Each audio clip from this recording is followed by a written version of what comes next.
안녕하세요. 절대값TV의 명품 PD 한PD입니다. 자, 오늘 이 시간은 아주 여러분들한테 도움이 되는 이야기를 좀 많이 해드릴게요. 자, 여러분들 제가 생각하기에는 잠깐 이거 좀 볼까 했지.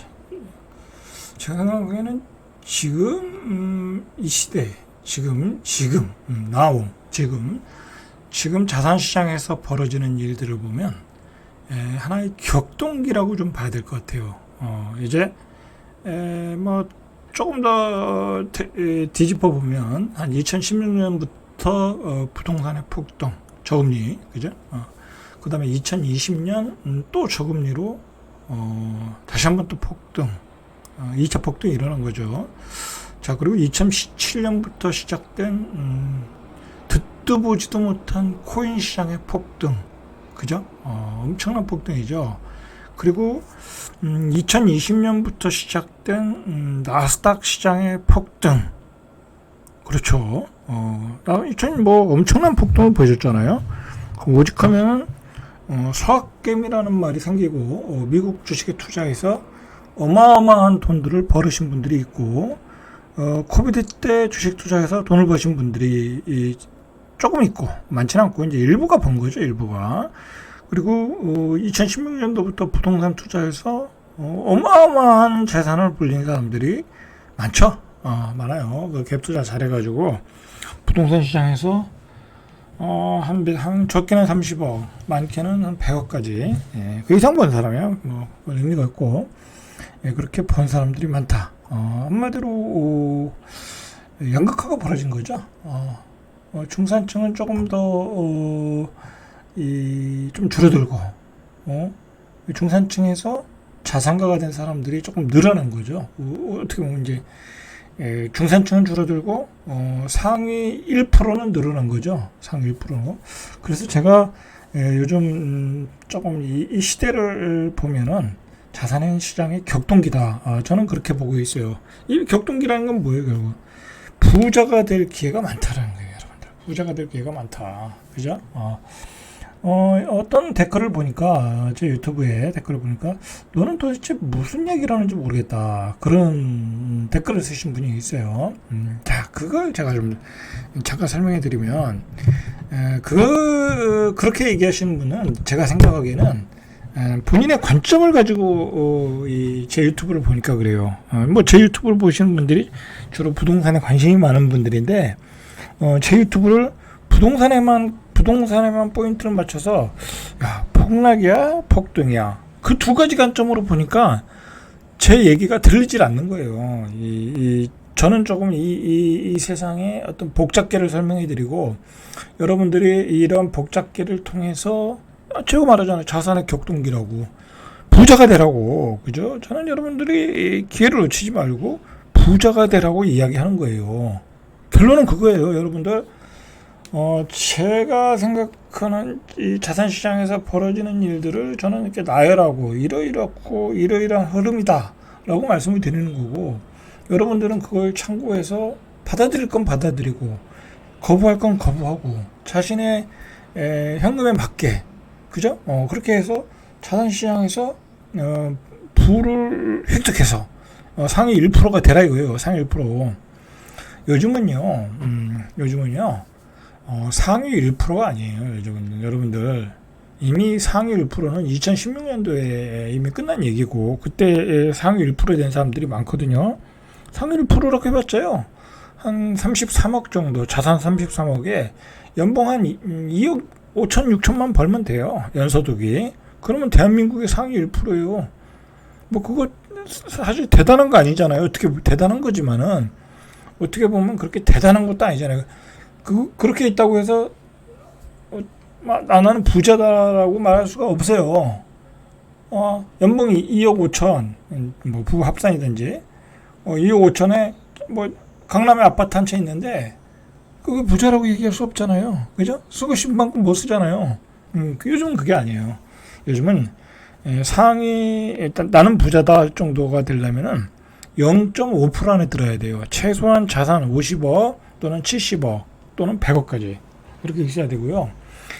최소한 연소득 연소득이라는 것도 내가 일 안 하고 연소득이죠. 사실은 어떻게든 냉정하게 얘기하면 그렇잖아요. 내가 일하면서 뭐 3억 5천, 3억 6천 버는 건 뭔 의미가 있어요. 그건 또 진짜 부자라고 얘기할 수도 없어. 어쨌든 일을 하든 안 하든 사업을 하든 한 3억 6천, 한 5천 정도는 벌어야 된다. 그래야 뭐 한 달에 한 3천 들어와서 한 뭐 2, 3천씩 후련하게 쓸 수 있잖아요. 그래야 뭐 정말 넉넉한 부자의 삶이로 가는 거죠. 그래서 제 유튜브는 여러분들이 부자가 될 기회를 잡아라 이거예요. 잡아라. 저는 그런 거에 포인트를 맞추니까 이 자식 이거 무슨 뭐 맨날 부동산이 뭐 서울 부동산이 맨날 올라간다고만 얘기하고 있고 그죠? 그래서 이거 폭등론자 아니야? 뭐 무슨 투기 강사들 얘기하는 거 아니야? 저는 그런 관점에서 얘기하는 게 아니에요. 저는 부동산만 얘기하는 건 아니잖아요. 그죠? 여러분들이 돈이 있다. 그러면 부동산을 적정한 가격이 됐을 때 사시라 이거예요. 어차피 우상향이라는 거예요. 어차피 우상향. 예? 잠시 떨어질 수는 있어도 어차피 우상향이니까 적정한 가격이 오면 사셔라 말씀드리는 거고. 그리고 제가 누누이 얘기했지만 제가 여러 포트폴리오도 짜라 그렇게 얘기했잖아요. 주식도 사고 비트코인도 사고 금도 사고 다 사라고 제가 말씀드렸죠. 뭐 금값 계속 우상향하고 있죠. 비트코인 계속 우상향하고 있잖아요. 저번 한 몇 달, 1년 됐나요? 한 7, 8개월 전인가? 저도 비트코인을 조금씩 사서 모았는데 마이너스가 났었죠. 이제 많이 떨어졌었잖아요. 그 다음에 다시 올라오고 있잖아요. 그래서 물타겠죠. 요즘 플러스 한 5, 6% 났더라고요. 그러니까 계속 사모으면 돼요. 비트코인도 여러분들. 다른 거 사지 마시고 코인도 사시고요. 자, 그런데다가 또 무슨 일이 벌어졌냐면 여러분들, 자, 잠깐 주식시장 얘기하면 주식시장이 이렇게 폭등을 하고 있어요. 여러분들. 자, 이재명 정부가 들어서면서 돈의 유동성이 막 풀어지잖아요. 뭐 추경도 많이 하고, 그죠? 재정도 많이 개입을 하고, 시중에 돈을 많이 푸는 정책이잖아요. 이 좌파 정부는. 자, 그러다 보니까 돈이 많이 시중에 늘어나면, 그리고 저금리 상태에서 늘어나면 부동산 시장이 폭등할 수밖에 없잖아요. 그래서 그걸 이제 그렇게 가면 안 된다라는 게 이재명 정부의 또 정책이잖아요. 그렇게 되다 보니까 주식시장으로 돈이 좀 들어왔으면 좋겠다 해서 주식시장에 관한 여러 가지 법들을 개정을 하고 있어요. 첫 번째가 상법 개정이고 두 번째가 자사주 소각, 그죠? 그거예요. 그래서 이렇게 어쨌든 주식시장이요 이렇게 폭등했어요. 이렇게 폭등했어. 3,200. 자, 이제 조만간 3,300 가겠죠. 자, 제가 생각하기에는 어쩌면은 이제 뭐 한 3,000에서 2,900. 이제 그게 어떤 저점일지도 몰라. 당분간은, 한 2, 3년간은. 그만큼 우리 주식시장이 굉장히 견조해지고 있어요. 견조해지고 있다. 왜냐면, 그 외국인들이 들어오게끔 여러 가지 외국인 투자자, 어떤 주주를 위한, 주주 환원을 위한 법들로 개정을 하고 있어요. 물론 근본적인 한계는 있어요. 여러 가지. 근본적 한계가 뭐냐면 잠깐 말씀드리면 우리나라 주식시장 문제가 뭐냐면 똑같아요. 서울에 아파트가 계속 많아져. 그러면 아파트 가격이 떨어질 거 아니에요. 아파트가 안 늘어나니까 가격이 올라가는 거잖아요. 우리나라 주식시장 근데 주식이 계속 늘어나는 거야. 우량주건 아니면 잡주건 뭐 신규 상장이건 계속 늘어나는 거야. 아니 그렇게 되면 그리고 잘 나가다가 갑자기 또 뭐 하나 에어로스페이스처럼 갑자기 유상증자라는데 아니 회사가 돈을 잘 버는데도 그것도 고점에서 유상증자인데 그게 말이 됩니까? 그런 게 문제죠. 그러니까 주식이 늘어나면요 이 주식이 올라가질 않아요. 그죠? 올라가질 않아요. 삼성전자가 뭐 실적도 좋고 막 올라가는데 유상증자인데 그러면 안 올라갈 거 아니에요. 근데 삼성전자가 요즘 반등하는 게 뭐예요? 회사 실적이 안 좋으니까 자사주를 사야 되겠다. 안 그러면 공매도 칠 것 같으니까 외국인들이 그래서 사가지고 뭐 소각할지 안 할지 모르지만 이제 소각하도록 법을 바꾸겠다라는 거잖아요. 유통시장에서 주식의 유통시장에서 유통량을 줄이겠다라는 거잖아요. 만약에 정부가 그렇게 계획한 대로 법대로만 된다고 하면 올라갈 수 있어요. 그죠?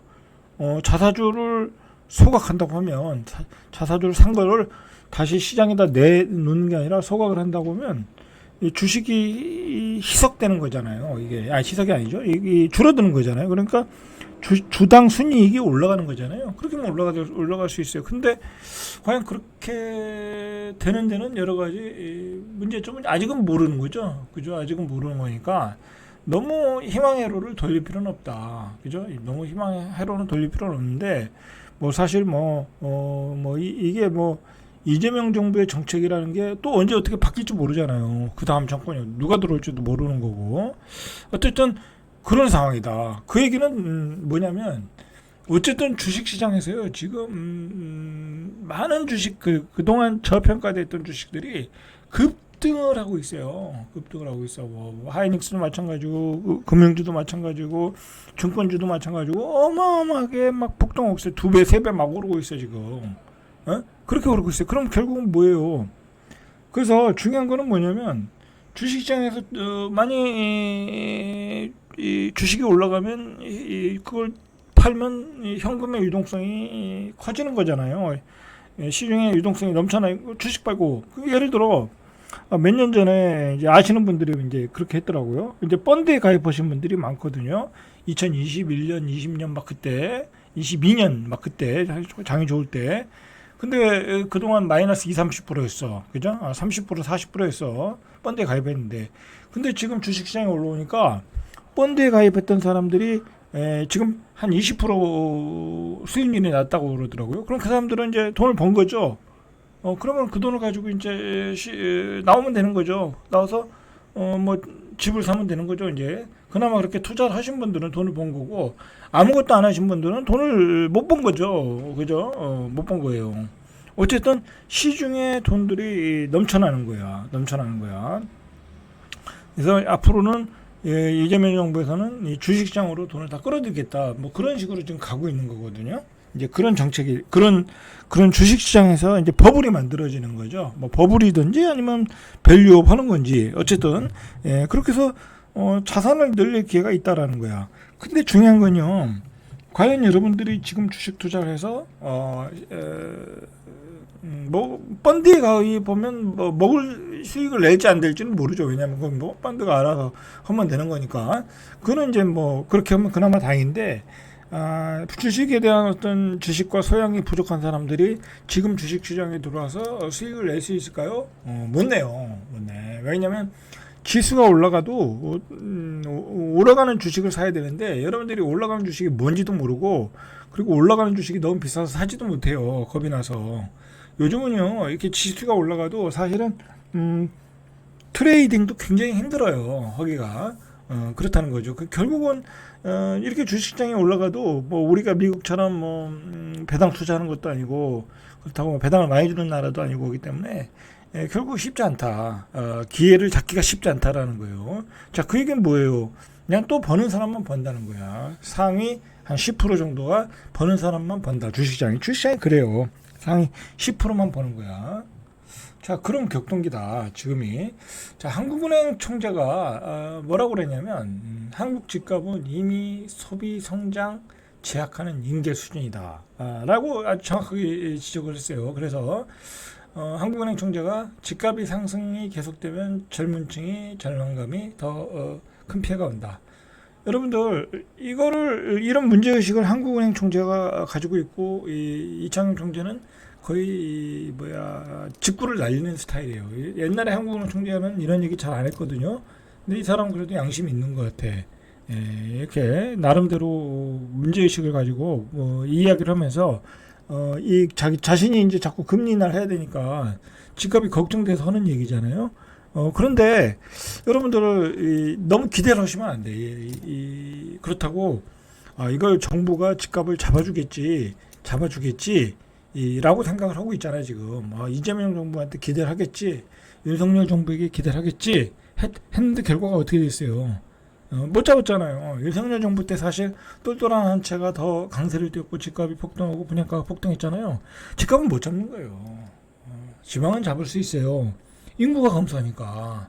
지방은 사면 안 돼요. 그죠? 별 의미가 없어요. 그런데 서울 집값은 못 잡는 거예요, 이제. 못 잡는 거다. 여러분, 그걸 좀 아셨으면 좋겠어요. 아직도 이제 또 정부가 규제를 하니까,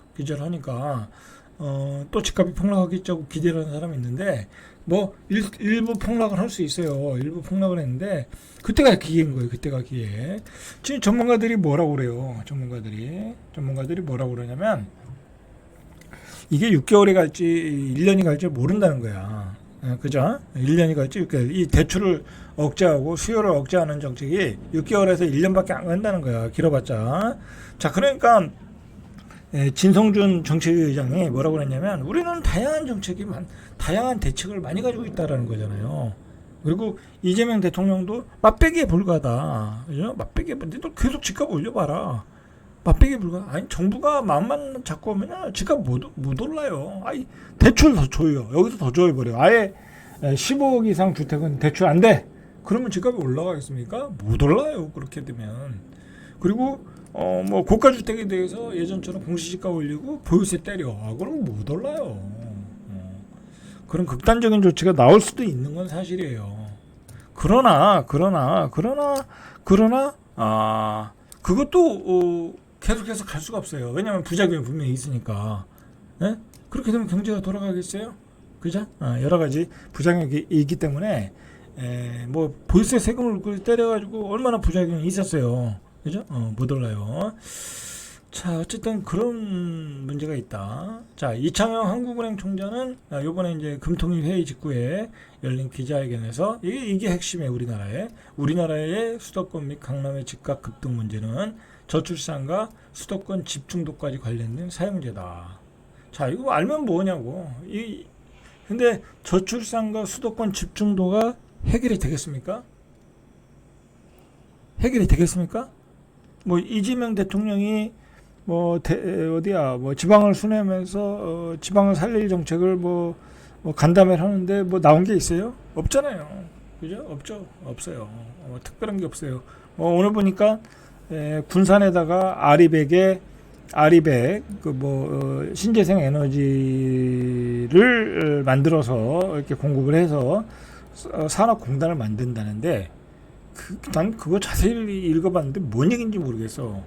뭐 신재생 에너지를 가지고 뭐 공단을 만드는 거라는 것 같아 내용에.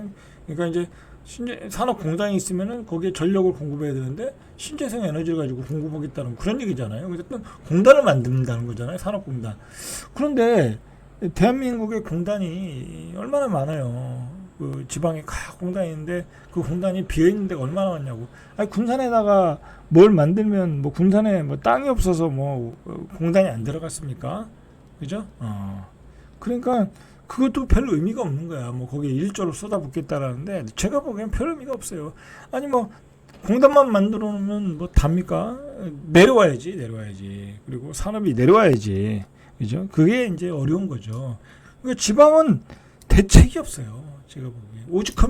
오죽하면 세종에 있는 해수부를 빼서 밑돌 빼서 부산에다가 갖다 놓겠어요. 응? 오죽하면 부산도 대책이 없는 거야. 아니 부산이 무슨 해양 도시를 만들겠다는데 그것도요. 그냥 추상적인 거예요. 뭐가 구체적인 게 하나도 없어요. 그냥 해수부만 내려가는 거야. 해수부만. 뭐 이제 해수부 일보러 부산까지 가야 되는데 그게 효율적이라고 볼 수는 없잖아요. 그죠? 아니 서울에 있는 게 내려가야지. 그나마 지방 분권 만들겠다고 세종에 있는 것을 세종을 만들었는데 세종에 있는 걸 빼서 부산에 만드는 게 무슨 지역균형 발전이냐고. 그러니까 지역균형 발전을 위한 이 대책은요 하나도 없어요. 결국은 그 결과가 뭐냐? 저출산과 수도권 집중도가 올라가고 있고 서울의 집값은 구조적으로 올라갈 수밖에 없는 거예요. 그죠? 자, 우리가 이런 사실을 알아야 돼요. 이런 사실을 알고 이미 부자들은 강남의 집들을 막 집중적으로 매수하고 있는 거 아니에요? 아마 그들은요 끊임없이 매수할 거예요, 여러분들. 나중에 뭐 압구정동 현대아파트가 국평이 100억 간다고 그러잖아요. 저도 100억 간다고 봐요. 갈 수 있어요. 왜? 돈을 버는 사람들은 더 돈을 벌거든요. 이런 자산 시장의 격동기에 코인 투자도 하고 주식 투자도 하고 돈을 버는 사람들은 그런 사람들이 상위 1%가 버는 상위 0.5%가 버는 거예요. 상위 0.5%가 버는 거예요. 그럼 그 사람들이 어디에 사겠어요? 좋은 부동산을 사겠죠. 그러면 그게 100억 가고 150억 가고 200억 가고 그러는 거예요. 굉장한 양극화가 일어나는 거죠. 그죠? 그렇기 때문에 어쩔 수 없어요. 이제 집값의 서울의 고급지의 집값은 떨어지기가 어려워요. 떨어지기가 어려워. 물론 이제 거기다가 어마어마한 보유세를 때릴 수 있는데 그럴 가능성이 있는데 그렇다. 자, 지금은 그런 흐름으로 그죠? 흐름으로 자산 시장이 가고 있다. 여러분 요즘 현금을 들고 있으면 어떻게 되겠어요? 현금 은행에다 맡겨놓으면 뭐 3%도 안 되잖아요. 그죠? 3%도 안 돼요. 그죠? 근데 남들은 주식시장에 넣어서 한 2배 벌었어. 코인 시장에 넣어서 한 20-30% 먹었어. 그러고 있어요. 이미 그 상위 0.5% 1%들은 자산 시장에서 돈을 굴려서 어마어마한 부를 만들고 있어요, 여러분들. 그런 사정을 좀 알고 금도 마찬가지고 여러분들도 좀 대비를 하셔라 이거야. 투자도 하셔라. 능력이 되시면. 제가 여러분들한테 말씀드리고 싶은 것은 그런 내용이에요. 집값이 오르느냐 안 오르느냐가 문제가 아니에요. 폭락이냐 폭등이냐는 이미 의미가 없는 이 담론이에요. 의미가 없는 담론이다. 서울의 최소한 고급자 아파트를 놓고 볼 때는 그게 폭등이냐 폭락이냐는 의미가 없는 얘기야. 의미가 없는 얘기야. 이미 자산 시장에서 어마어마한 부자들이 돈을 굴려서 어마어마한 부를 쌓고 있다. 주식시장도 마찬가지예요. 주식시장도 이 소위 고수들이 있거든요. 이 고수들은 그 사람들도 제가 보기에는 주식시장이 한 상위 한 0.5%, 0.5%, 1%, 0.5% 그 정도 되는데 그 사람들은 한 달에 1억도 더 벌어요. 평균 1억도 더 벌어요. 그러니까 연 12억을 버는 거죠. 그것도 한 10억 가지고 10억 정도 돌려서 연 12억을 벌어요. 100% 수익률이 넘는 거야. 그러면 2년이면 얼마예요? 24억이잖아요. 3년이면 36억이잖아요. 그렇게 돈을 벌고 있어요. 그 사람들은 어떻게 보냐? 전문가잖아요. 전문가. 그죠? 그러면서 그 사람들은 더 좋은 아파트로 이동을 가지고 이사도 가고, 그리고 요즘 무슨 고급 음식점 오마카세, 1인당 40만원, 50만원짜리도 먹으러 다니고, 제가 그런 걸 많이 봤어요. 그렇게, 양극화가 벌어지고 있어요, 지금. 그것도 젊은 친구들이, 20대, 30대들이, 그러고 있어요, 여러분들. 자, 그런 세상에, 옛날에는 그런 일이 없었잖아요. 그죠? 옛날에는 그런 일이 없었는데, 이제 인터넷 시대에 이제 그 트레이닝이 가능한 시대잖아요. 우리가 미국 주식도 사고 미국 채권도 사고 막 그런 시대에 어떤 그런 전문가들이 떼돈을 벌고 있어요. 부동산도 마찬가지고 부동산도 전문가들이 이미 고급지를 다 선점해서 거기서 떼돈을 벌고 있고 엄청난 부를 쌓고 그다음에 또 심지어는 그들이 방송까지 나와서 오히려 자기 산 집들을 띄우고 그러잖아요, 사실. 부동산 강사들이라는 게 뭐예요? 다 그런 고급지 가지고 있는데 그냥 거기다 어떻게 보면 자기 집을 띄우는 거잖아요, 그게. 그죠? 그렇다. 그러니까 여러분들 순진하게 정부의 정책에 기대하지 마시고 어떻게 내가 자산을 불릴 것인가, 이 자산의 격동기에 고민하셔야 돼. 고민해서 정말 주식을 파고들든지 아니면 금과 코인을 모아가든지 아니면 어떻게든 고급지가 될 지역에 재개발 재건축 아파트 사든지, 그죠? 그런 방법을 모색을 해보시라는 거야. 저도 요즘 주식 투자에 굉장히 열심히 하고 있거든요. 제가 말씀드렸지만 내년 정도까지 월 1,000만 원 버는 게 목표예요. 지금 보니까 한 월 200 정도는 버는 것 같아. 월 200 정도. 사실 200도 적은 돈이 아니잖아요. 내가 주식 투자했는데 제가 한 5천만 원 가지고 투자하는데 월 200을 번다. 그거 적은 돈 아니거든요. 그 돈이면 제가 사고 싶은 거 다 사고 병원 갈 거 다 의료비 충분하고 그죠? 외식할 거 다 외식하죠. 200만 원만 더 있다고 하면. 그러니까 부족함이 없어요. 근데 저는 목표가 내년 정도까지 한 월 1,000을 버는 게 목표예요. 그러니까 뭐 저는 이제 월 1,000 정도 보면 중급 정도 수준이거든요. 가능하다고 보는데, 저는 그렇게 이제 그런 쪽으로 이제 조금 뭐랄까요? 자산 시장에서 제가 이 뭐랄까요? 부를 획득할 수 있는 방법을 모색하고 있는 거죠. 그래서 어떻게 보면 저는 앞으로 좀 그런 거에 열심히 하다 보니까 앞으로 방송을 이제 자주 못해요. 자주 못해요. 뭐 제가 뭐 유튜브에서 돈 버는 것도 아니고, 그리고 유튜브 한다고 뭐 많이 버는 것도 아니고, 뭐 맨날 댓글에 이상한 댓글만 올라오고, 뭐 제가 뭐 욕먹으면서 할 필요 없잖아요. 그죠?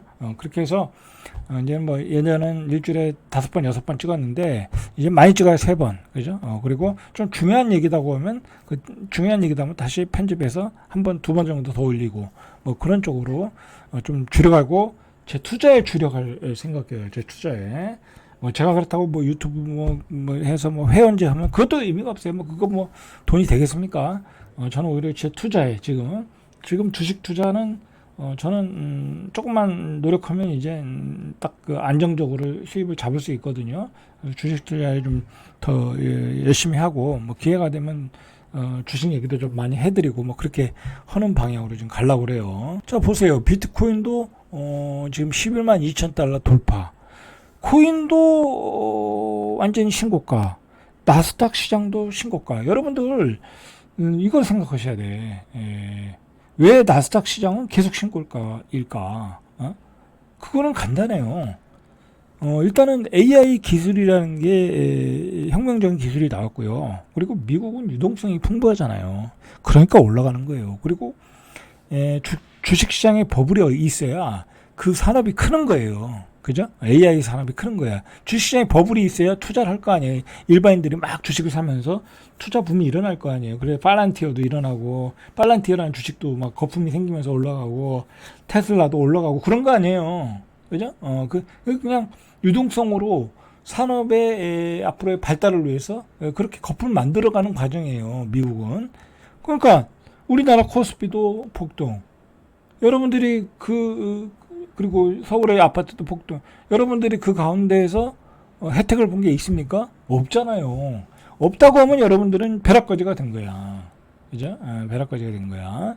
그러니까 그런 시장에서 아니면 금을 엄청나게 가지고 있다든지. 그러니까 그런 시장에서 여러분들이 부를 잡을 수 있는 방법을 찾으셔야 돼.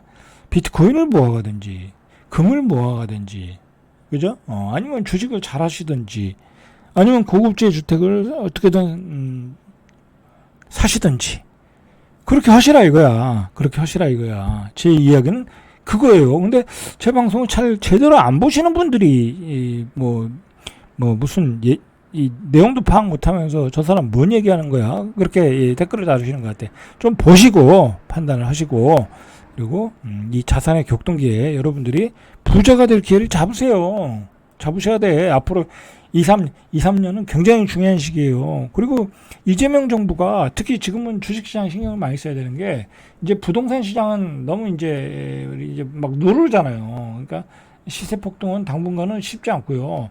주식시장에서 이제 거품이 일어날 수가 있어요. 그런 시기에 여러분들이 돈을 벌어야 된다. 돈을 벌어야 된다. 자, 절대값대 외명품 PD 한 PD였습니다.